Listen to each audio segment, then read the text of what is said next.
Because a federal abortion ban would be wildly unpopular and would lose our elected officials their seats and their jobs, they aren't going to call it a federal abortion ban. Instead, they are going to ban mifepristone, the abortion pill. That way, they never have to say the word ban or abortion. Again, because they know through extensive polling and voter turnout how much the majority of Americans do not want federal abortion bans. And we know this, and we see the groundwork of this happening because they are now looking into mifepristone, the abortion drug, something that has been FDA cleared for decades, and all of a sudden they're like, it's not so safe. So let's read between the lines here together so we understand what the F is happening before they take away every single woman in America's right to access essential health care. Welcome back to Stay at Home Feminist. Your soft girl era starts here, along with the fall of the patriarchy. All right, babes. Deep breaths, grab your iced coffee because this one's gonna sting. Or maybe grab a chamomile tea instead of an iced coffee because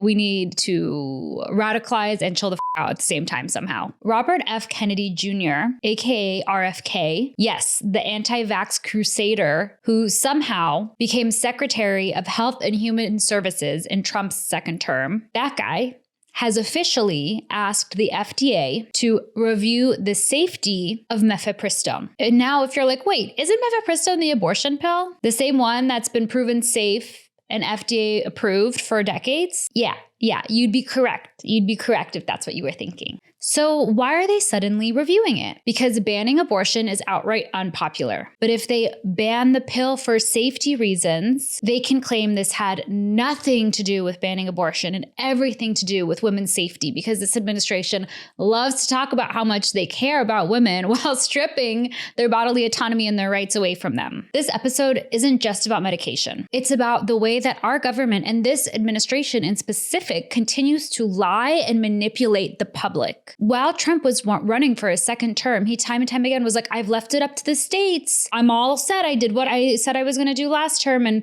appointed judges who'd leave it up to the states, and now it's up to the states. I'm not even that anti-abortion, guys. Chill. Because he knew how unpopular these really, really restrictive abortion bans that were coming out since the fall of Roe were. So he was sidestepping that really quick. And now, again, they continue to manipulate and lie and maneuver in this way. They're not saying we're banning abortion anymore. They're saying we want to protect women, which is so infuriating and insulting. Time and time again, this is just one of the many ways that this government infuriates me, this administration infuriates me, because it's like they think we're so dumb.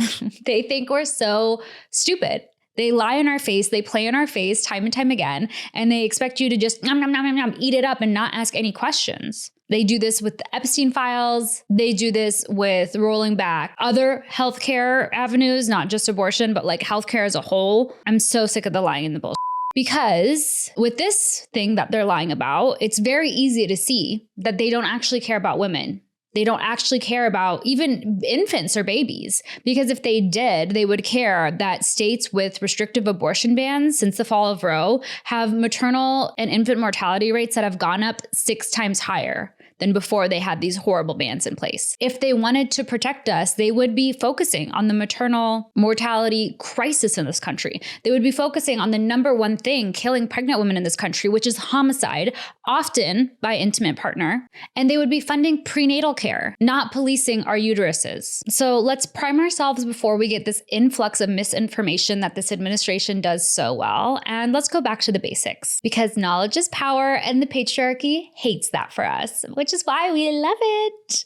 Okay, mifepristone 101. It's essentially half of a 2-pill combo used for medicated abortion. It's been FDA approved since 2000, so for over 20 years, and it's used safely by millions of people every single year, and has been for the past 20 some odd years. The science is simple. Mifepristone blocks progesterone, which is a hormone needed for a pregnancy to continue. Fun fact, some women, when they're pregnant, even go on progesterone because that's like one of the main things that cause miscarriages is like a drop in progesterone, or like early on miscarriages. So yeah, basically mifepristone blocks progesterone, which impedes the pregnancy from continuing. The second pill used in that combo is misoprostol, and that triggers contractions to pass the pregnancy. Together, they end early pregnancies up to about 10 weeks. It's safe, it's effective, and it's the gold standard. Over half of all abortions in the United States today are done using these pills. And they've really been pivotal in making reproductive health care accessible, especially for people in rural areas or in states where clinics have been decimated. The abortion pill, as it's called, has revolutionized access to this very essential health care, especially in states where clinics were wiped out by pro-life, as they like to call themselves, politicians, which is exactly why today, in the year of 2025, our conservative right-wing administration is coming for it, because nothing terrifies them more than women having options that don't require their permission. Attacking this medication is strategic, it's precise, and it's intentional. If mifepristone goes down, that's half of all abortions. Poof, gone. They're not regulating it. They're hitting like Alt, Control, Delete here and just wiping out bodily autonomy for millions of Americans and doing it by lying to you and tricking you. And once it's federal, that's game over. It doesn't matter if you're in California or Texas. The FDA sets the rules. If mifepristone is blocked by the FDA, pharmacies can't stock it, clinics can't use it, and doctors won't even be able to talk about it without an attorney present. Congratulations, guys. We've officially unlocked Handmaid's Tale USA edition. You know what else makes this extra absurd is the safety data behind mifepristone. It's been around for 24 years, and the rate of serious complications have been less than 0.5%. That's lower than complications from wisdom tooth surgery, colonoscopies, and wait for it, Viagra. But sure, yeah, tell me again how this is about women's safety. So what exactly is RFK doing? He's ordered the FDA to reevaluate mifepristone's safety, citing what he calls new data. Spoiler alert, there isn't any new data. The Guardian has reported that this data comes from anti-abortion think tanks with about as much credibility as yoni egg. The data, the study he's referring to, isn't peer-reviewed, and it misclassifies routine care as complications. And it's being manipulated, and these lies are being spun and manipulated to prove that mifepristone isn't safe or that it's super dangerous, when again, that's just not the case. And again, the data they're pointing to is not peer-reviewed. It redefines things like complications to include going to a follow-up appointment with your doctor. Like, that's not a complication. That is standard procedure. That's like counting getting your hair cut as having surgery because scissors are involved. Like, this isn't real. We can't just start making stuff up. And that's what's so frustrating about this administration, is that they have such a disdain for experts. We have our health services being run by a conspiracy theorist who is now using like conspiracy theorist data to prove something. Like, this data isn't peer reviewed. It's not held to the standard that scientists and experts would use. And that's not important right now to Americans, because they've spent years discrediting those experts, discrediting science, discrediting peer review of it all, calling it all fake news. So now when they just whip up what's actual fake news and shove it in your face, they're like, no, believe this. Even though it's not peer reviewed, even though the data's been skewed, even though it's clearly like redefining things and spinning it to make it sound dangerous when it's actually not. And RFK Jr. is framing this as a public health issue. He said, and I quote, "We need to be sure that this drug is safe for women," end quote. Here's the subtext. Once you say that something's unsafe, you create this sort of cover for yourself, this ability, this Trojan horse of it all, to be able to go in and regulate it, all under the guise of protecting women when they're actively taking away our rights, our healthcare, our access to this life-saving medication. If they relabel it or relicense it or even revoke FDA approval for it, they can just do that all without Congress even passing a law on it. That's how they're sneaking in a national abortion ban without calling it one.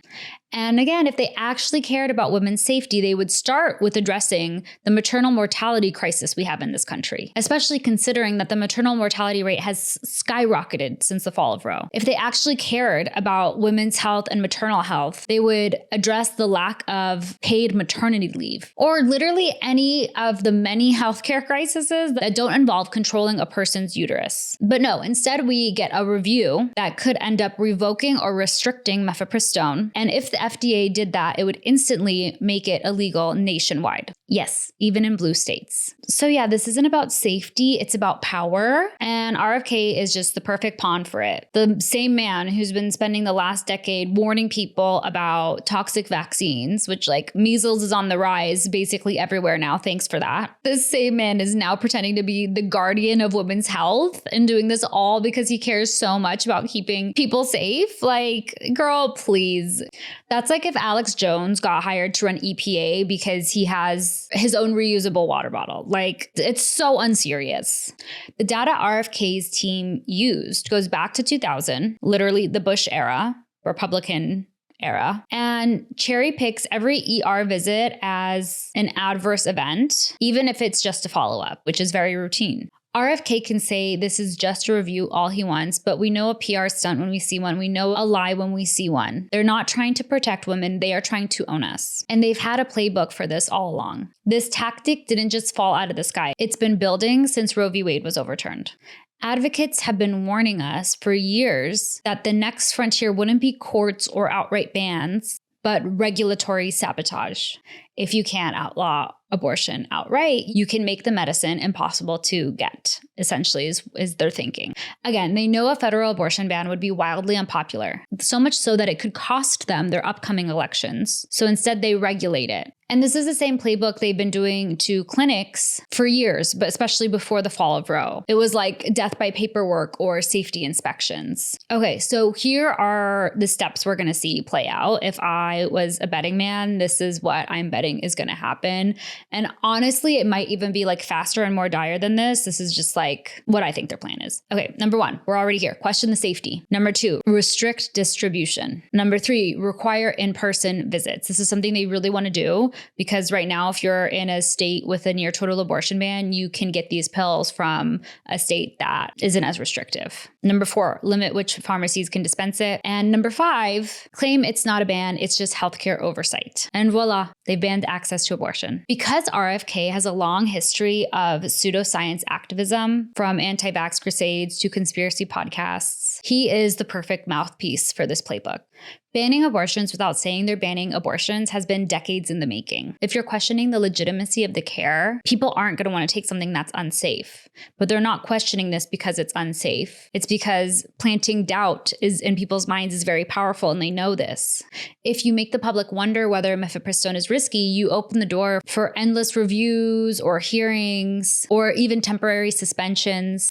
The longer something is under review, the harder it is for pharmacies to carry it or doctors to prescribe it. This is exactly how we've seen bad faith actors manipulate other healthcare issues, like vaccines, contraception, and even COVID treatments, by muddying the water between science and suspicion. Once they cast out, their next move will be to restrict it, limit which pharmacies can carry it, require specific certifications, basically make distribution so convoluted that only a few providers can jump through the hoops in front of them. We saw this with Planned Parenthood clinics in 2010, where licensing requirements and architectural codes were introduced under the pretext of safety.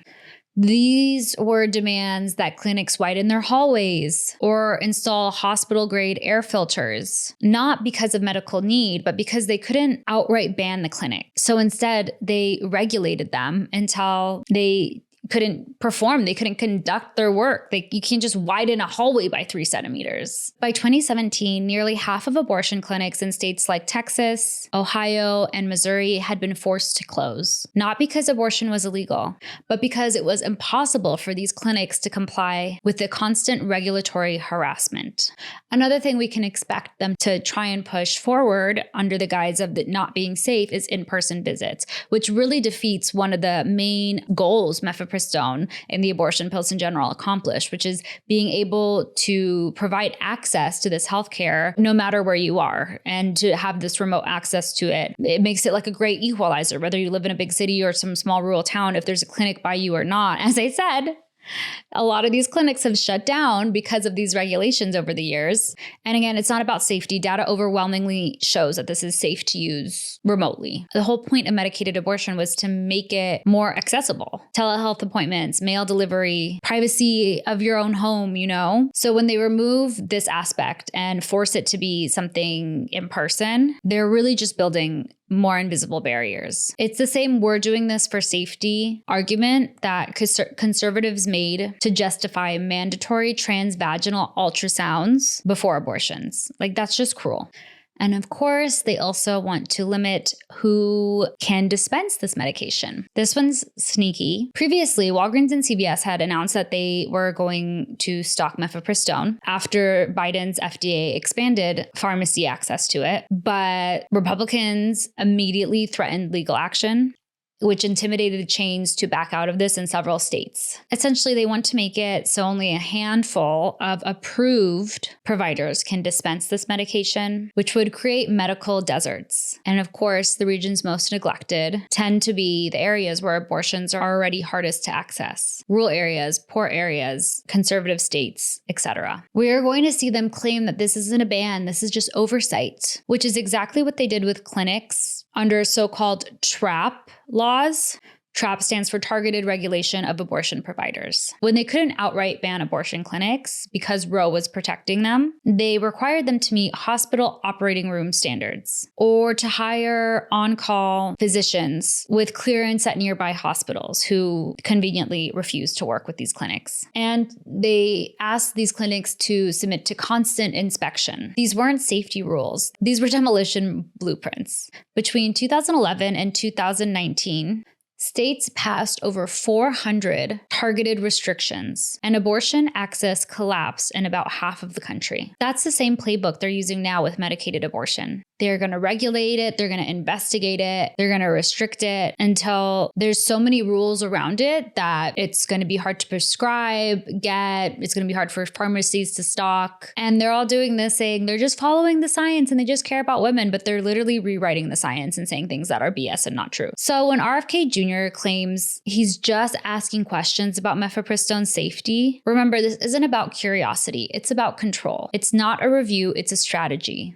They did this in clinics before the fall of Roe, and now they're doing it to the pills. And they're not going to stop here. They're going to move on to contraception. They're going to move on to IVF or hormone therapy, etc. Anything that gives women or marginalized people autonomy, that's what they're going to go after in the same way. So what happens if the FDA goes ahead and says mifepristone isn't safe? If mifepristone's access shrinks, people in restrictive states will have no legal recourse to abortion. Clinics will close faster. The telehealth aspect of this will be gone.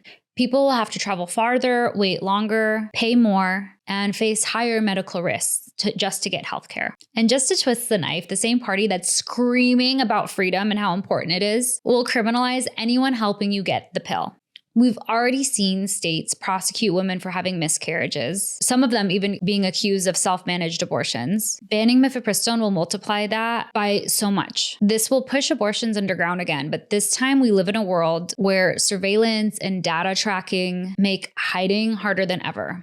The craziest part about this is that if mifepristone goes down, that would be a nationwide abortion ban, automatically pushed through with no congressional oversight, with no vote on the ballot for the constituents. Just boom, this wildly unpopular choice forced on everyone in America. When I talk about abortion a lot, people are often like, hey, we want to advocate for these babies who haven't been born yet. Okay, you do you, but why do you think that a fetus should be taken care of more than an actual living, breathing human? Like, really, really sit there and sit with it.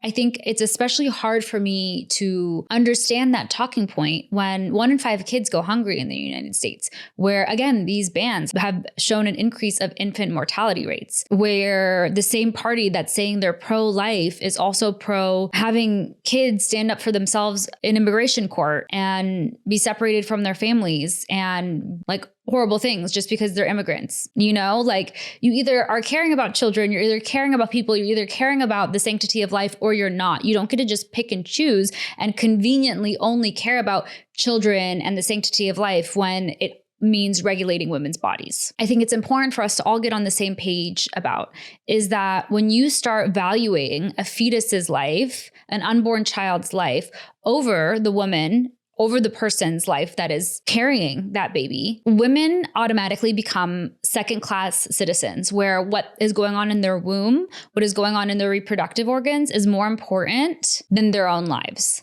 Because if the government can decide when and how you reproduce, you're not a person with rights. You're an incubator, especially in this surveillance state we live in. It's really scary to think about what that means. What if you have a miscarriage? That's like a crime scene now. If you drive to another state for healthcare, they want to consider that interstate trafficking. You text your friend being like, oh my gosh, I'm late. Like, boom, that's evidence now. States like Alabama and Missouri are already drafting laws that would classify miscarriages as homicides, especially when a fourth of all pregnancies end up in miscarriages. That's just cruel. And it gets darker. We've also seen politicians push for fetal personhood. And if fetal personhood becomes a federal law, your health becomes second. And we're already seeing this happen without going this far. We're seeing women be turned away from life-saving healthcare until they go into sepsis because doctors are saying, oh, even though this is a non-viable pregnancy, like we can't help you because of the laws. Go wait in the parking lot until you become worse and then come back and we can help you. Like, you really, really think that's okay? Because I hate to break it to you, it's not pro-life if you don't care about women staying alive through all of this. Okay. Yeah, it sounds ridiculous, but it's already happening. ER hospitals are calling lawyers mid-crisis when every second counts to see if they can legally provide life-saving abortions. And don't think that this starts and stops with women. If the government can override my medical autonomy, they can override yours as well. The same machinery, the same mechanisms can go after trans healthcare, contraception, IVF, Viagra. Basically anything they find morally inconvenient. It's not about babies, it's about control. So yeah, RFK Jr. can continue to say, like, we just want to make sure it's safe, but like, we know we're being gaslit once again by this administration. If this administration cared about women's safety, if they cared about children, they'd start by making childbirth safe, not criminal. And again, I think it's very important we highlight how safe mifepristone is. There's been decades of peer-reviewed research on mifepristone from the FDA, from the World Health Organization. They all show that mifepristone's serious complication rate is below 0.5%. That's lower than the rate of adverse reactions from like antibiotics or from colonoscopies. Still, right-wing media keeps recycling this one very discredited paper from a political think tank and using that to form this argument that's not based in reality about how unsafe this pill is. And again, I'm so tired of the hypocrisy. If women and children's safety was truly your concern, you'd be reviewing gun laws, the number one thing killing children and teens in this country. You'd be reviewing infant and maternal mortality, which is on the rise in states with restrictive abortion bans. You wouldn't be rolling back environmental protections that keep everyday Americans safe, but instead you're focusing on a medication that has been used safely for decades by millions of people. Make it make sense. It doesn't. And that's because this isn't about safety, it isn't about caution, it's about control. Childbirth in the United States is 14 times more dangerous than medicated abortions. So if RFK Jr. really wanted to save women's lives, he'd be regulating maternity wards, not mail order pills. And you know what annoys the out of me?